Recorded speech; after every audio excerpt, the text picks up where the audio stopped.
Hello everyone and welcome to Miss Physics. So आज की वीडियो में हम करेंगे, this is the one short video of electromagnetic waves chapter electromagnetic waves. इसमें आपको सारे टॉपिक्स मिलेंगे like Maxwell equation in differential form, integral form, Stokes और जो हमारे पास है जो पॉइंटिंग वेक्टर है, थ्योरम है, ठीक है, स्किन डेप्थ है, सभी आर्टिकल्स के जो है मैंने शॉर्ट नोट्स बनाए हैं। तो आपको ये डेफिनेटली अगर आप एग्ज़ाम के लिए जा रहे हो, किसी भी एग्ज़ाम के लिए जा रहे हो, तो ये वीडियो आप ज़रूर सुनना, क्योंकि जो इलेक्ट्रोमैग्नेटिक वेव्स का चैप्टर है, जो टॉपिक है, वो एक ऐसा टॉपिक है जिसमें से 101% एक क्वेश्चन आता ही है। या तो मैक्सवेल इक्वेशन से आ जाता है या फिर वो आता है जैसे हमारे पास पॉइंटिंग थ्योरम है, पॉइंटिंग वेक्टर है, तो किसी भी टॉपिक के रिलेटेड एक क्वेश्चन आता ही आता है। ठीक है, so let's start the video. So will start the video from Maxwell equation. जो लास्ट वीडियो मैंने अपलोड की थी उसमें मैंने मैक्सवेल इक्वेशंस बताई थी इन इंटीग्रल फॉर्म। तो ये हम स्टार्ट कर रहे हैं Maxwell equation in differential form.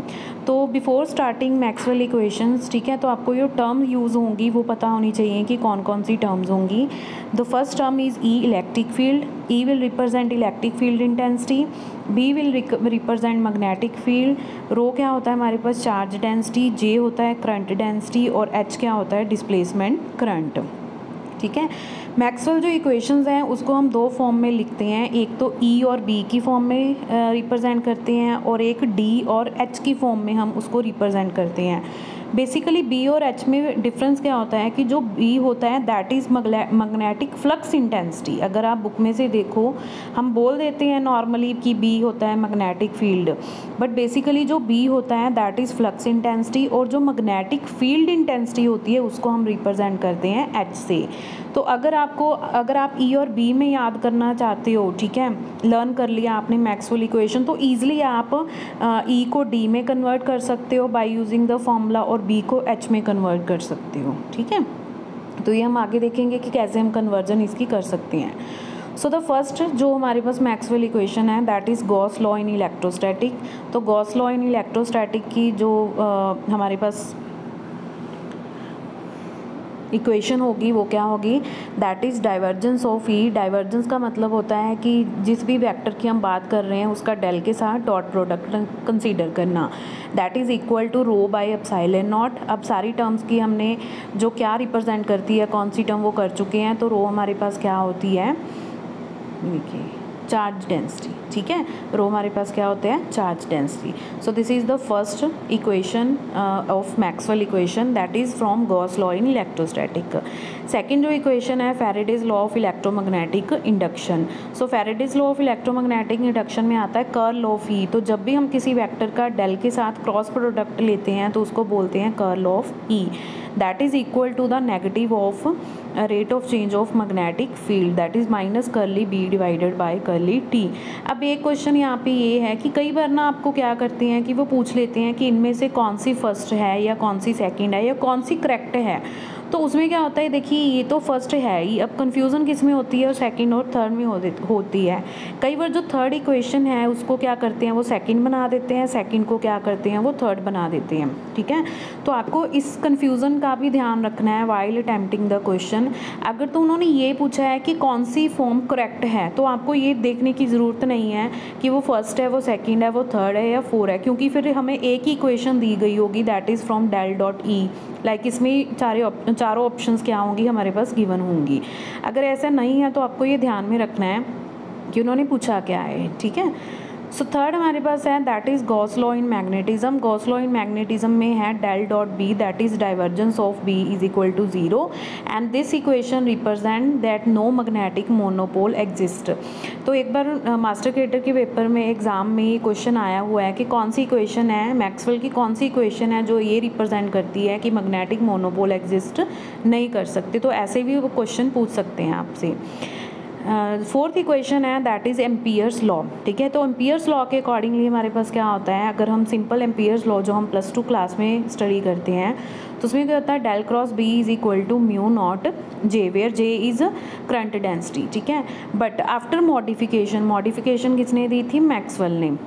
तो उसमें उन्होंने क्या किया था कि एम्पियर्स के हमने पढ़ा है कि Faraday's law of electromagnetic induction, जो हमारी कौन सी इक्वेशन है, ये देखिए जो सेकंड इक्वेशन है Faraday's law of electromagnetic induction, उसमें ये है कि चेंजिंग मैग्नेटिक फील्ड है वो क्या प्रोड्यूस करता है, इलेक्ट्रिक फील्ड।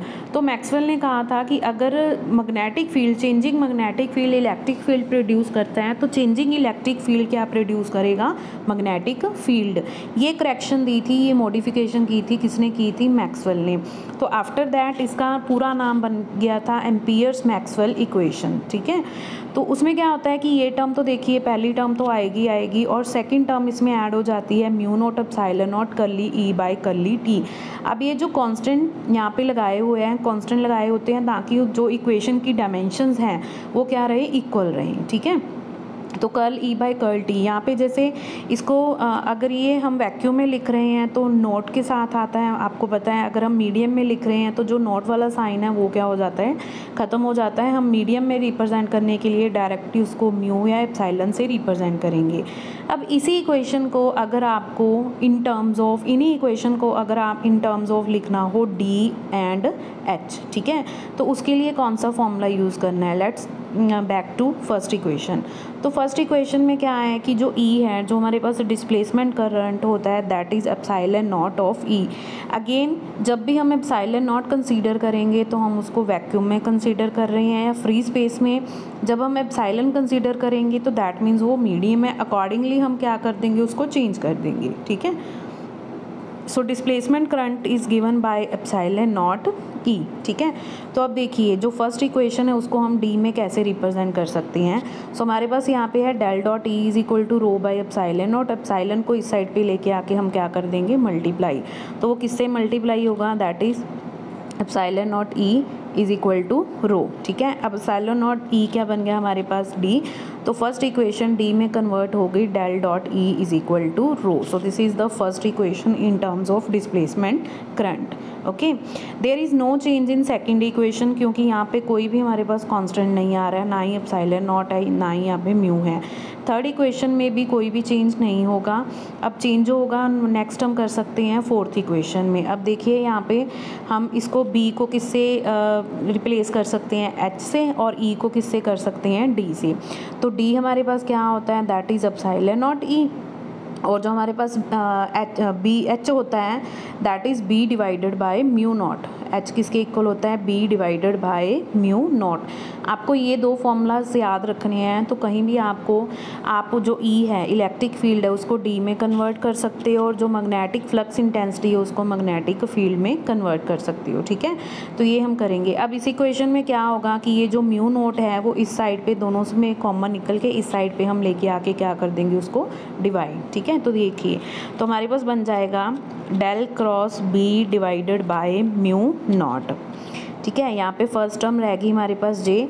अब सेकंड टर्म में देखिए क्या है, एप्सिलॉन नॉट है। अब एप्सिलॉन नॉट को हम यहाँ पे डेरिवेटिव में शिफ्ट कर सकते हैं because it is a constant quantity, तो इसको कोई भी फ़र्क नहीं पड़ेगा। तो ये बन गया curl by curl t epsilon not E, ठीक है। बस अब ये चेंज हो गया एच में, तो ये बन गया हमारे पास del cross H is equal to J plus curl D divided by curl t. तो ये देखिए जो हमारे पास फोर्थ इक्वेशन थी उसको हमने बाय यूजिंग द फॉर्मूलाज किस में चेंज कर दिया, किस में कन्वर्ट कर दिया, एच और डी में। तो जब भी आपको एच और डी में अगर मैक्सवेल इक्वेशन पूछी जाती हैं तो आपको घबराना नहीं है, आपने जस्ट ये दो फॉर्मूलाज क्या करने हैं, यूज़ करने हैं। अगर मीडियम में होगा तो हम ऐसे लिखेंगे उसको बी डिवाइडेड बाय म्यू, अगर वो वैक्यूम में होगा तो उसमें क्या, या फ्री स्पेस में होगा तो फिर हम ऐसे लिख देंगे, ठीक है। तो ये जब भी आप कन्वर्ट कर सकते हो, ओके। मूविंग टू नेक्स्ट है हमारे पास मैक्सवेल इक्वेशंस डिफरेंशियल फॉर्म, ठीक है। ये दूसरी बार आ गई, ये मैंने शॉर्ट में करके लिख दी, सेम इक्वेशंस हैं। Next is integral form, sorry जो लास्ट वीडियो थी that is about differential form, integral form इस वीडियो में हम कर रहे हैं। So integral form Gauss law इन इलेक्ट्रोस्टैटिक, जो हमारे पास क्या होता है, surface integral of electric field intensity that is Q.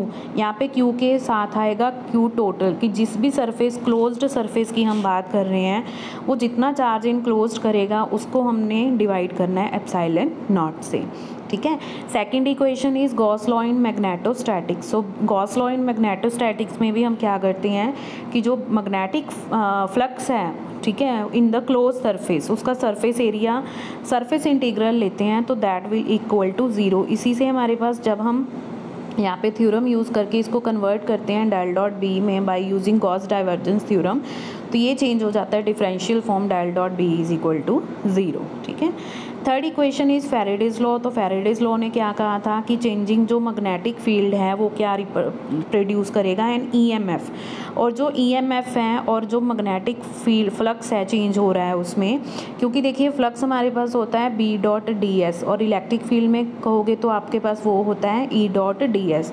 तो ये जो टर्म है, ठीक है, तो कर्ल बी और कर्ल टी रिप्रेजेंट कर रहा है कि मैग्नेटिक फील्ड चेंज हो रहा है, डॉट हमारे पास क्या है डी एस, दैट मीन्स वो फ्लक्स है वो टाइम के साथ क्या हो रहा है, चेंज हो रहा है। तो जब भी magnetic flux linked with any surface वो चेंज होता है तो हमारे पास क्या इंड्यूस्ड होती है, ईएमएफ। तो ईएमएफ क्या होती है, line integral of electric field. ये हमने किया है कि जो पोटेंशियल होता है that is E dot D L integral form में, तो वहीं से हमने उठाया है, ठीक है। अब ये नेगेटिव साइन क्या रिप्रेजेंट करता है कि जो ईएमएफ इंड्यूस्ड हुई है और जो फ्लक्स चेंज हो रहा है ये आपस में क्या होंगे, ऑपोजिट डायरेक्शन में आएंगे। लास्ट जो फोर्थ इक्वेशन है that is modify Ampere's law, that is line integral of magnetic field intensity is equal to mu naught, और यहाँ पे जो टर्म्स है हमारे पास J current density and displacement current का, उसका क्या है, सरफेस इंटीग्रल। सो ये फॉर्म्स हैं हमारे पास इंटीग्रल फॉर्म में मैक्सवेल इक्वेशन। अब अगर आप लास्ट ईयर जो मास्टर कैडर्स के एग्ज़ाम हुए हैं पहले, तो उनको अगर उठाओगे तो उनमें आपको डेफिनेटली मैक्सवेल इक्वेशन का कोई ना कोई क्वेश्चन मिलेगा, ठीक है। अभी मुझे याद नहीं कि कौन से एग्ज़ाम में, बट ये आया हुआ है कि कौन सी टर्म है वो अगर हम आगे करेंगे जो हमारा टॉपिक है उसमें से आया था, ठीक है। अब देखिए, अब नेक्स्ट है मैक्सवेल इक्वेशन। अब तो हमने बेसिक मैक्सवेल इक्वेशन कर ली, इंटीग्रल फॉर्म में कर ली, हमने डिफरेंशियल फॉर्म में कर ली। अब हमें करनी है मैक्सवेल इक्वेशन इन फ्री स्पेस। तो अगर उन्होंने पूछा है कि मैक्सवेल इक्वेशन बताइए फ्री स्पेस में, तो फ्री स्पेस में क्या होता है, कोई भी चार्ज सोर्स नहीं होता, कोई भी करंट सोर्स नहीं होता। सो चार्ज डेंसिटी उसकी क्या हो जाती है, ज़ीरो हो जाती है, करंट डेंसिटी भी क्या हो जाती है, ज़ीरो आ जाती है। और अब देखेंगे हम मोस्टली क्या करते हैं, डिफरेंशियल फॉर्म ही यूज़ करते हैं। तो जहाँ पे हमारे पास रो आएगा वो टर्म किसके इक्वल हो जाएगी, ज़ीरो। सेकंड में कोई चेंज नहीं होगा, थर्ड में कोई चेंज नहीं होगा, फोर्थ में ये वाली जो टर्म है ये किसके इक्वल हो जाएगी, ज़ीरो। जस्ट आपको क्या पुट करना है फ्री स्पेस के लिए, rho equal to zero and J equal to zero, ठीक है। तो आफ्टर सब्स्टिट्यूटिंग द वैल्यूज़, ये देखिए हमारे पास ये वाली इक्वेशंस बन गई, okay. Next, Maxwell equation for a conductor. So conducting medium कौन सा होता है, पहले तो कि जिस मीडियम में ओम्स लॉ ओबे होते हैं वो मीडियम कौन सा होता है, कंडक्टिंग मीडियम। अब अगर हम मैक्सवेल इक्वेशन एक कंडक्टिंग मीडियम के लिए करते हैं तो मीडियम की कुछ रिक्वायरमेंट्स हैं। तो मीडियम शुड बी लीनियर होना चाहिए, होमोजीनियस होना चाहिए, मीन्स हर एक पॉइंट पे उसकी जो वैल्यू है वो सेम होनी चाहिए, isotropic in nature, all the direction जो उसकी वैल्यू आ रही है, जिस भी चीज़ की हम वैल्यू फाइंड कर रहे हैं वो क्या आनी चाहिए, सेम आनी चाहिए, ठीक है। तो कंडक्टिंग मीडियम है तो उसकी कोई ना कोई कंडक्टिविटी होगी, तो सिग्मा हम ले लेते हैं conductivity of the medium, and according to Ohm's law हमारे पास क्या ये रिलेशन होता है, J is equal to sigma E. अब देखिए फॉर कंडक्टिंग मीडियम के लिए क्या होता है कि जो हमारे पास चार्ज डेंसिटी है वो किसके इक्वल होती है, ज़ीरो के। ये देखिए सारी टर्म्स लिखी हुई हैं। डिस्प्लेसमेंट, अभी देखिए मीडियम आ गया तो यहाँ पे कोई भी टर्म आपको क्या है, हम हर एक टर्म को किस में चेंज कर देंगे, एप्सिलॉन और म्यू में। B is equal to mu H, J is equal to sigma E and rho is equal to zero. So first equation में यहाँ पे हमारे पास रो होता है तो रो को ज़ीरो पुट करेंगे तो ये इक्वेशन बन गई zero. There is no change in second equation and third equation, and this is the fourth equation, ठीक है। और यहाँ पे जो फोर्थ इक्वेशन है ये देखिए मैंने पहले सिंपल लिखी हुई है, उसको बाद मैंने इसको डी और एच में क्या कर दिया, कन्वर्ट कर दिया। अभी देखिए यहाँ पे ना तो जे ज़ीरो है ना ही डी ज़ीरो है, तो जस्ट उसको मैंने क्या किया, कन्वर्ट कर दिया। अब आपको पता चल गया होगा कि इसको कन्वर्ट कैसे करना है। वन मोर थिंग, अगर हमारे पास उन्होंने सिर्फ कंडक्टर दिया है तो ये इक्वेशंस होंगी। अगर गुड कंडक्टर है तो उसमें जो वेरिएशन होती है इलेक्ट्रिक फील्ड की विद रिस्पेक्ट टू टाइम वो क्या होती है, ज़ीरो। तो फिर ये वाला जो हमारे पास फैक्टर है curly E by curly T, ये भी क्या हो जाएगा, ज़ीरो हो जाएगा। तो आपको ये वाली जो वैल्यूज़ होती हैं ना, ये याद रखनी है कि किस चीज़ के लिए कौन सी वैल्यू आती है। मैक्सवेल इक्वेशन बेसिक आप याद रखें, उनको डी और ई में एच में कैसे कन्वर्ट करना है वो आप याद रखें, ठीक है। तो डायलैक्ट्रिक मीडियम नेक्स्ट है, मैक्सवेल इक्वेशन इन डायलैक्ट्रिक मीडियम। डायलैक्ट्रिक मीडियम में क्या होता है, कोई भी उनकी कंडक्टिविटी नहीं होती, करंट चार्ज डेंसिटी ज़ीरो होती है, सॉरी करंट डेंसिटी ज़ीरो होती है और चार्ज डेंसिटी भी क्या होती है, ज़ीरो होती है। So again after substituting the values ये हमारे पास इक्वेशंस बन जाएंगी। थर्ड इक्वेशन जो हमारे पास होती है, इसमें कोई भी चेंज नहीं होता किसी भी टर्म में, ओके। नेक्स्ट है the wave equation for electromagnetic waves. अब हमारे पास आ गई, ओके। अब जो अगर आप मास्टर कैडर के लिए वीडियो देख रहे हो तो वहाँ पे ऐसे ही उन्होंने सिर्फ रिज़ल्ट पूछे होते हैं। जो लास्ट एग्ज़ाम्स हुए हैं उनका ये है कि वहाँ पे मोस्टली क्या पूछे होते हैं, रिज़ल्ट्स। तो ये वीडियो आपको बहुत काम आएगी, आपका पूरा का पूरा चैप्टर एक वीडियो से हो जाएगा, ठीक है। इसके बाद हम MCQs भी करेंगे इससे रिलेटेड जितने भी होंगे। So the wave equation for electromagnetic wave again हम कर रहे हैं इन फ्री स्पेस में रो ज़ीरो होता है, जे ज़ीरो होता है। तो ये मैंने शॉर्ट नोट्स बनाए हुए हैं, इसमें सारे सिर्फ आपको रिजल्ट ही मिलेंगे। सो इलेक्ट्रिक फील्ड के अगर वेव इक्वेशन हम देखें इलेक्ट्रिक फील्ड में, that is equal to del square E mu epsilon curl square E divided by curl T square, ठीक है। अगर हम वैक्यूम में फाइंड करेंगे तो ये आपको पता है कि ये कन्वर्ट हो जाते हैं। अब क्या होता है, एक रिलेशन होता है, ये नेक्स्ट भी आएगा, that is C speed of light and it is defined as 1 divided by under root of mu not epsilon not, ठीक है। तो अगर ये वाली हमारे पास टर्म है म्यू नॉट एप्सिलॉन नॉट आपके पास आ रही हैं, अगर आपको इक्वेशन सी में दी हुई है तो घबराना नहीं है, इसको हम क्या कर सकते हैं, कन्वर्ट कर सकते हैं। आपने सपोज कर लिए ये इक्वेशन याद रखी है बट वहाँ पे आपको सी में आ गई, तो ये फॉर्मूला लगा के उसको हम क्या कर सकते हैं, कन्वर्ट। मैग्नेटिक फील्ड के लिए सिंपली हमने ई को बी से क्या कर दिया, रिप्लेस कर दिया। ये देखिए थर्ड हमारे पास आ गया वेलोसिटी ऑफ EM वेव। तो वेलोसिटी ऑफ EM वेव है, फ्री स्पेस में है, तो हमें पता है that moves with the speed of light. और स्पीड ऑफ लाइट को अगर हमने परमिबिलिटी ऑफ फ्री स्पेस और परमिटिविटी ऑफ फ्री स्पेस की टर्म में लिखना है, then this is the relation, और इसकी वैल्यू होती है 3 × 10⁸ मीटर पर second. Next is relation between n, where n represent refractive index of the medium, ठीक है। तो n क्या है हमारे पास, रिफ्रैक्टिव इंडेक्स। ये भी बहुत इंपॉर्टेंट क्वेश्चन है। और एप्सिलॉन आर क्या होती है, एप्सिलॉन होती है हमारे पास परमिटिविटी, एप्सिलॉन नॉट, ठीक है। तो एप्सिलॉन आर होती है रिलेटिव परमिटिविटी ऑफ मीडियम, ठीक है। क्या होती है, रिलेटिव परमिटिविटी भी इसको हम क्या कर सकते हैं, बोल सकते हैं, that is equal to epsilon divided by epsilon not. और इसकी वैल्यू कितनी होती है, epsilon divided by epsilon not, ठीक है।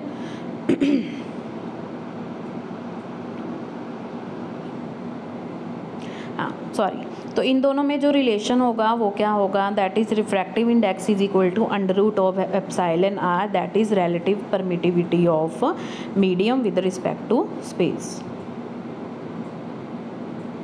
Next is Poynting vector, that is very important. ये बहुत इंपॉर्टेंट पार्ट है इलेक्ट्रोमैग्नेटिक वेव्स का। सो सबसे पहले हम देखते हैं कि जो पॉइंटिंग वेक्टर है इसको हम रिप्रेजेंट करते हैं एस से। ये क्या रिप्रेजेंट करता है, it represent the flow of EM wave energy पर unit area per unit time in the direction of propagation of EM wave in the medium. तो जिस मीडियम में EM वेव ट्रैवल कर रही है उस मीडियम में अलॉन्ग द डायरेक्शन, सपोज कर लीजिए कि इस डायरेक्शन में जो EM वेव है वो फ्लो कर रही है, ठीक है। तो हमें पता है कि EM वेव में 3 चीज़ें होती हैं, one is electric field, one is magnetic field and third is direction of propagation. तो अगर ये डायरेक्शन ऑफ प्रोपिगेशन है हमारे पास, तो इस डायरेक्शन में एनर्जी का कितना फ्लो हो रहा है पर यूनिट टाइम पर unit area, that represents by the Poynting vector, ठीक है। और इसकी डेफिनेशन क्या है, it is the curl of, किसका कर्ल है, that is E cross H, ठीक है। अब इसको अगर आपको B में चेंज करना है तो हमें पता है क्या होता है, B is equal to mu H। अगर फ्री स्पेस में है तो यहाँ पे क्या आ जाएगा, म्यू नॉट। तो ये बन जाएगा E cross B divided by mu, ठीक है। म्यू लिखना है, म्यू नॉट लिखना है, दैट डिपेंड्स ऑन कि आप वैक्यूम में फ्री स्पेस में कंसीडर कर रहे हो या मीडियम में कंसीडर कर रहे हो, ठीक है। अगर इसकी पॉइंटिंग वेक्टर की हम यूनिट निकालें तो यूनिट आती है इसकी वॉट पर मीटर स्क्वायर। अब यहाँ पे एक इम्पॉर्टेंट पॉइंट है, क्योंकि इसकी यूनिट है जो दैट इज़ वॉट पर मीटर स्क्वायर, तो एस का जो दूसरा फॉर्मूला आ जाता है दैट इज़ पावर, क्योंकि पावर की यूनिट होती है वॉट डिवाइडेड बाय एरिया। ठीक है, तो ये भी इम्पॉर्टेंट क्वेश्चन है, ये बहुत लोगों को ये पता नहीं होती कि ये टर्म आई कैसे। ठीक है, क्योंकि जब इसकी हम ई और एच की यूनिट्स यहाँ पे सब्स्टिट्यूट करके उसको सॉल्व करते हैं तो उसकी यूनिट आती है वॉट पर metre. That means S can also be define as power पर यूनिट एरिया।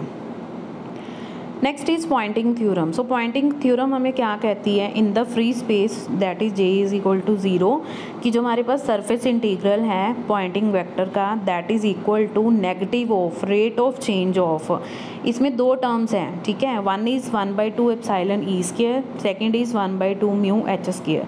अब जो ये फर्स्ट टर्म है ये रिप्रेजेंट करती है इलेक्ट्रोस्टैटिक एनर्जी।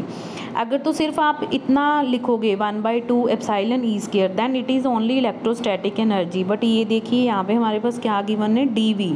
ठीक है, तो वॉल्यूम के विद रिस्पेक्ट टू है तो वो बन जाता है इलेक्ट्रोस्टैटिक एनर्जी डेंसिटी।